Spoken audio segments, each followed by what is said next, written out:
नमस्कार दोस्तों, स्वागत है आपका daily one topic by AK YouTube channel पर। जो वीडियो नोट पहली बार देख रहे हैं उनको हो सकता है ये पॉइंट ना समझ में आए, तो इससे पहले आप पीछे वाले वीडियो नोट देखें। प्लेलिस्ट है, लिंक डिस्क्रिप्शन में है। ठीक है, तो हॉब्स की हम बातचीत कर रहे हैं। आज हम हॉब्स के समझौते के कारण समझेंगे, राज्य की उत्पत्ति समझेंगे और उत्पत्ति होने के बाद में राज्य का क्या स्वरूप था उसके बारे में हम इस वीडियो नोट में बातचीत करेंगे। असिस्टेंट प्रोफेसर की भी कुछ पोस्ट की बातचीत आई है कि उस पर वैकेंसी आएगी, और फर्स्ट ग्रेड की तो आएगी, उससे पहले सेकंड ग्रेड की वैकेंसी आने का है। तो वैकेंसी सब आएंगी, आप अपने खुद को संयमित करके चूज़ कर लीजिए, अच्छे से सिलेबस का अध्ययन करके कि आप किस विषय को अच्छी तरीके से पढ़ पाते हैं, पूरा कर पाते हैं, और उसी परीक्षा की तैयारी में जुट जाइए। परीक्षाएं होती रहती हैं, आपको बस अपने लक्ष्य बनाना है एक, और उस लक्ष्य के लिए जी जान झोंक देनी है। ठीक है, मैं जितना प्रयास आपके लिए कर पाऊँगा करूँगा, और आप वीडियो नोट पूरा देखा करें। देखिए, आप कभी भी देख लें, रात को दिन को कोई फ़र्क नहीं पड़ता, और मैं नहीं चाहता आप दोबारा देखें। आप अपने की नोट्स लिख लें। कोई वीडियो नोट ऐसा है जिसमें सिर्फ आसान सी भाषा में बताया, आपको लिखने की ज़रूरत नहीं है, मत लिखिए, लेकिन ये आपके फ़ायदे की बात है। ठीक है, चलिए शुरू करते हैं दोस्तों आज का ये वीडियो नोट। हॉब्स की हम बातचीत कर रहे थे। हॉब्स के जो समझौता है, समझौते के कारण जो राज्य की उत्पत्ति होगी, राज्य का क्या स्वरूप होगा, उसके बारे में देखते हैं। होब्स की प्राकृतिक अवस्था में हमने देखा था कि संघर्ष की अवस्था थी। ठीक है, क्योंकि प्राकृतिक अवस्था के बाद में हमने इससे पहले वाले वीडियो में प्राकृतिक अवस्था और प्राकृतिक कानून की बात की थी, है ना। तो प्राकृतिक अवस्था संघर्ष की अवस्था थी। इस संघर्ष की अवस्था में छुटकारा पाने के लिए जो ये दशा थी, जो ये सिचुएशन थी, इसको समाप्त करना जरूरी था। ठीक है, अब समझौते के कारण देखो, जो मुख्यतः क्या था कि भाई उस समय पे जो स्थिति थी ना प्राकृतिक अवस्था में, वो हिंसा भरी थी। हिंसा भरी का मतलब मैंने आपको बताया था, मारपीट, लूटपाट, जो भी इंसान स्वतंत्र तरीके से कर सकता था वो दूसरों के साथ करता था। इसी कारण अशांति थी, युद्ध की स्थिति बनी रहती थी, और एक दूसरे से मनुष्य घृणा करते थे। मतलब सभी मनुष्य सभी से घृणा करते थे। मतलब मैं मनुष्य हूँ तो मैं दूसरे मनुष्य से 100% घृणा करूँगा, युद्ध करूँगा, मारूंगा, पीटूंगा पीटूंगा, मरूंगा। लेकिन शांति की तो बात ही मत कीजिए, हिंसक घटनाएं होती रहती थी। हिंसक घटनाओं में अशांति रहेगी, युद्ध की स्थिति बनी रहेगी। प्राकृतिक अवस्था में संघर्ष की अवस्था थी, ये बुरी अवस्था थी। इस अवस्था से छुटकारा पाने के लिए प्राकृतिक कानूनों का निर्माण हुआ। प्राकृतिक कानून लेवियाथन में हॉब्स ने 19 प्रकार के बताए, जिसमें 3 मुख्य थे, जिनकी हमने पिछले वीडियो नोट में बातचीत की थी। ठीक है, अब देखो, इस दशा को बदलने के लिए दूसरा कारण क्या था कि भाई संप्रभु सत्ता की भी आवश्यकता थी। देखो, पहली बात तो ये है कि प्राकृतिक अवस्था में अशांति थी, हिंसा थी, युद्ध था, हमेशा इनसिक्योरिटी फील होती थी, असुरक्षा का माहौल रहता था। ऐसी दशा में एक संप्रभु सत्ता की आवश्यकता थी कि भाई एक ऐसी शक्ति हो जो सुरक्षा की व्यवस्था कर सके, जो सेफ्टी दे सके समाज को, मनुष्य से मनुष्य को, सबको एक दूसरे से वो संभाल सके और उनको सही तरीके से रख सके। ठीक है, अब यहाँ पर हम कहें कि प्राकृतिक अवस्था में प्राकृतिक नियम जो बनाए, कानून बनाए, उनको पालन करवाने के लिए कौन था? उनको पालन करवाने के लिए भी कोई नहीं था। तो कानून तो आपने बना दिए, लेकिन ये पालन करेंगे नहीं करेंगे इसकी कोई गारंटी नहीं थी। ठीक है, तो इसी कारण जब स्वार्थ में डूबकर मनुष्य अपनी सीमाओं का उल्लंघन करते हुए दूसरों के हक छीनते थे, हक मारते थे, तो संघर्ष पनपता था। इसके निवारण के लिए भी संप्रभु की आवश्यकता पड़ी, संप्रभु सत्ता की आवश्यकता पड़ी। और प्राकृतिक कानून का पालन लगातार जब भी हो सकता है ना, जब दंड देने वाली व्यवस्था हो, कि भाई मुझे कोई कह दे कि आपको रोज़ स्कूल आना है। ठीक है, मैं एक स्कूल का छात्र हूँ, तो मुझे कहा जाए आपको रोज़ स्कूल आना है। मैंने कहा ठीक है, मैं नहीं जा रहा, अपनी मर्ज़ी से जा रहा हूँ, कोई बात नहीं। लेकिन फिर पता चला कि नियम बदल गए, दंड व्यवस्था हो गई। जो स्कूल में नहीं आएगा, बिना कारण के घर रुक गया, तो उसको अगले दिन उठक बैठक लगानी पड़ेंगी 50। ठीक, और ज़्यादा दिन नहीं आया तो 100 उठक बैठक लगानी पड़ेंगी। शारीरिक कष्ट होगा ना, यहाँ तक कि मुझे शिक्षक मार नहीं रहा फिर भी मुझे शारीरिक कष्ट होगा। तो ये दंड की वजह से मैं बोल रहा हूँ यार 50 बैठक कौन लगाएगा, पैर भर जाएंगे, चला नहीं जाएगा, पैर दुखेंगे, वहाँ पे मम्मी पापा मारेंगे, यहाँ पे स्कूल में मेरे की वैसे ऐसी तैसी होएगी, तो चल मैं स्कूल चलता हूँ। मतलब दंड की व्यवस्था होने से मैंने नियम का क्या किया, पालन किया। अदरवाइज़ मैं मस्त मौला, जाना तो जाना, नहीं तो नहीं जाना, समझे आप। तो एक संप्रभु की स्थापना, संप्रभु सत्ता की आवश्यकता हो गई थी, जो सबको नियम की पालना करवा सके, जो नियम की पालना नहीं करे उसे क्या दे सके, दंड दे सके।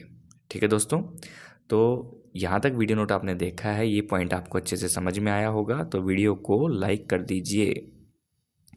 लाइक, कमेंट, व्यूज़ सब कुछ बहुत कम आते हैं, और मैं ये देख रहा हूँ कि भाई जब परीक्षा पास में आएगी ना, तब बोलेंगे ये टॉपिक भी डालो, वो टॉपिक भी डालो, ये करवाओ, वो करवाओ। अब तसल्ली से हो रहा है, अब कोई नहीं पढ़ेगा, अब कोई भी नहीं पढ़ेगा, है ना। तो अपनी बुक्स पर, अपने कंटेंट पर, खुद पर विश्वास रखो, और थोड़ा संयम से, हड़बड़ाहट ना करके अच्छे से चीज़ों को समझते हुए चलो। नेक्स्ट देखिए, होब्स के अनुसार राज्य की उत्पत्ति की बात करते हैं। तो होब्स के अनुसार मनुष्यों में आपस में समझौता, संविदा, अनुबंध, कुछ भी कह लीजिए, करके संघर्ष की अवस्था का अंत हुआ और राज्य की उत्पत्ति हुई।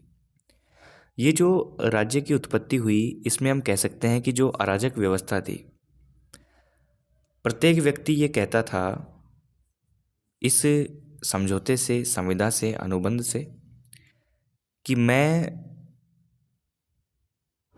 इस शर्त में या शर्त के बिना अपने जितने भी अधिकार हैं मैं इनका परित्याग करता हूँ, लेकिन दूसरे मनुष्य को भाई आप भी इन अधिकारों का परित्याग कर दोगे, स्वयं शासन के अधिकार छोड़ दोगे, तो ही हमारी व्यवस्था आपस में बन पाएगी। एक ने भी नियम तोड़ा तो फिर वही अराजक माहौल बन जाएगा, ठीक है ना। तो ऐसा जब सब कर लेंगे, ऐसा जब सब कर लेंगे, अनुबंध, समझौता व्यक्ति से व्यक्ति के बीच में, व्यक्तियों के बीच में, तो सारा जन समुदाय एक व्यक्ति में सिमट जाएगा, संप्रभु में सिमट जाएगा, ठीक है ना। अब तो यह जो व्यक्ति होगा या संस्था होगी, ये क्या कहलाएगा, कॉमनवेल्थ कहलाएगा। यही होब्स का क्या है, लेवियाथन है। यही होब्स का दीर्घ काल में लेवियाथन है, जो कि कॉमनवेल्थ है। ये यहाँ पर हमने क्या किया कि जिस व्यक्ति या व्यक्ति समूह को समझौता करने वाले मनुष्य अधिकार सौंप देते हैं, वही क्या कहलाया, लेवियाथन कहलाया, समझे।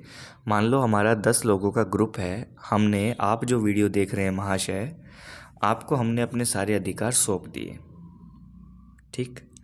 तो या फिर 10 लोगों के ग्रुप को आपने सौंप दिए, आप जैसे और अनेक लोगों ने सौंप दिए अपने अधिकार, समझ गए। तो यहाँ पर क्या हुआ, हम लेवियाथन हैं या फिर आप लेवियाथन हैं, ठीक है ना। इसका काम क्या रहेगा, जनता के लिए शांति और सुरक्षा की व्यवस्था करना। ओके, चीज़ समझ में आई, समझ में आई या नहीं आई। समझौते के द्वारा, संविदा के द्वारा, या करार कह लीजिए, या कॉन्ट्रैक्ट कह लीजिए, इसके द्वारा मनुष्य अनुबंध करके संघर्ष की व्यवस्था, अवस्था का अंत करना चाहता है, और उसने अपनी सारी शर्तें, सारे अधिकार एक समूह या फिर एक व्यक्ति के ऊपर छोड़ दिए कि ले भाई, ठीक है। तो वो क्या कहलाया, वो ही होब्स का लेवियाथन है, विशाल काय समुद्री जीव से जिसकी तुलना की गई है। ओके, नेक्स्ट पॉइंट पे चलते हैं अब दोस्तों, आपको अच्छे से समझ में आ रहा होगा। नेक्स्ट जो पॉइंट है आपका, ये है होब्स का राज्य का स्वरूप क्या था। तो होब्स समझौते के द्वारा एक व्यवस्थित व सभ्य समाज की स्थापना करता है, और एक मनुष्य अपने प्राकृतिक अधिकारों को त्याग देता है और एक निरंकुश प्रभु का निर्माण कर लेता है। समझौते के द्वारा अनेक इच्छाओं के स्थान पर एक इच्छा का निर्माण होता है, और सामाजिक समझौते के द्वारा होब्स निरंकुश राजतंत्रात्मक राज्य की स्थापना भी कर लेता है, ठीक है। अब समझिए इस चीज़ को, अनुबंध हुआ, समझौता हुआ, तो होब्स एक ऐसी दमनात्मक शक्ति की रचना करता है जो इससे पहले नहीं थी। वो क्या है? वो राज्य है। राज्य तो अस्तित्व में नहीं था प्राकृतिक अवस्था में, प्राकृतिक जो सिस्टम था उसके अंदर। तो इसमें वो अपनी दो कार्यों की पूर्ति करता है। एक तो व्यवस्थित और सभ्य समाज की स्थापना कर लेता है, व्यवस्थित और सभ्य समाज की स्थापना कर लेता है, व्यवस्थित और सभ्य समाज की स्थापना कर लेता है। एक काम तो ये कर लेता है। दूसरा, मनुष्य अपने प्राकृतिक अधिकारों को परित्याग कर एक निरंकुश प्रभु का निर्माण करता है, जिसमें मनुष्य अपने सारे प्राकृतिक अधिकार त्याग देगा और राज्य व्यक्तियों को ये सुनिश्चित करेगा कि उसकी बाह्य और आंतरिक शत्रुओं से क्या की जाएगी? रक्षा की जाएगी। बाह्य और आंतरिक शत्रुओं से राज्य उनकी क्या करेगा? रक्षा करेगा। ये कौन देगा ये विश्वास? ये राज्य देगा। कौन देगा? राज्य देगा। तभी तो वो अपने अधिकार, अपनी शक्तियाँ सौंपेंगे, और जब सभी सौंपेंगे तभी तो सही तरीके से चलेगा। तो अब हम इसमें ये कह सकते हैं कि भाई सबने अपनी इच्छा सौंपी, उन इच्छाओं के स्थान पर एक इच्छा का निर्माण हो जाता है। सामूहिक हो गया काम, व्यक्तिगत से सामूहिक हो गया। अब संप्रभु जो था, यहाँ पर हम कह सकते हैं कि संप्रभु के आदेश ही कानून है, और उसका प्रत्येक कार्य जो होता है वो कैसा होता है? न्यायपूर्ण होता है। जो हमने राज्य रूपी संस्था संप्रभु के रूप में बताई, इसका हर एक आदेश कानून है, और इसका प्रत्येक कार्य, चाहे ये कोई भी कार्य करे, वो न्यायपूर्ण होता है। ठीक है। अब इस प्रभु सत्ता पर लोगों को बहुत ज़्यादा विश्वास है। लोगों पर असीम अधिकार इसे मिल गए। लोगों का एकमात्र कार्य क्या हो गया कि इस राज्य का या संप्रभु का आदेशों का क्या करना? पालन करना। आदेशों का पालन करना। समझ गए? संप्रभु के आदेश ही कानून है और उसका प्रत्येक कार्य न्यायपूर्ण होता है, और लोगों का एकमात्र कार्य है कि संप्रभु के आदेशों का पालन करे। होब्स, ध्यान में रखिएगा। ठीक है साहब, समझ में आ गई चीज़ें। अब जो प्राकृतिक समाज था पहले, ना तो उसमें कोई साहित्य की बात करता था, ना विज्ञान की बात करता था, ना व्यापार की बात करता था। लेकिन जैसे ही समाज सिस्टमेटिक तरीके से बना, समाज और राज्य का उद्भव हुआ, तो फिर इनकी भी शुरुआत हो गई, है ना। तो होब्स कहते हैं कि लेवियाथन जो है या राज्य जो है, इसके जन्म के बाद में ये सारी चीज़ें सिस्टमेटिक हो गई, और सामाजिक समझौते के द्वारा होब्स निरंकुश, ये प्रश्न ध्यान में रखिएगा, निरंकुश राजतंत्रात्मक राज्य की स्थापना करते हैं सामाजिक समझौते के द्वारा। कि होब्स निरंकुश राजतंत्रात्मक राज्य की स्थापना करते हैं किसके द्वारा? सामाजिक समझौते के द्वारा, अनुबंध के द्वारा, करार के द्वारा, कॉन्ट्रैक्ट के द्वारा। ठीक है। तो दोस्तों, इस वीडियो नोट में हमने देखा कि भाई जो होब्स है उसके समझौते के क्या तो मुख्य कारण थे, क्या उसकी राज्य की उत्पत्ति सामाजिक समझौते से हुई, और राज्य की उत्पत्ति होने के बाद में राज्य यानी लेवियाथन का स्वरूप क्या था, वो किस दिशा में कार्य कर रहा था, है ना। इसको हमने अच्छे से देखा। ठीक है। अब देखिए, अब आगे यदि हम बात करते हैं कि जो सामाजिक समझौता है होब्स का, मैं इसको लिख दूं सामाजिक समझौता। इस सामाजिक समझौते की क्या कुछ खास बातें हैं, उनमें एक दो बातें हम आपसे चर्चा कर लेते हैं। इसमें यह है कि शासक जो होगा वो समझौते में किसी भी पक्ष में सम्मिलित नहीं होगा।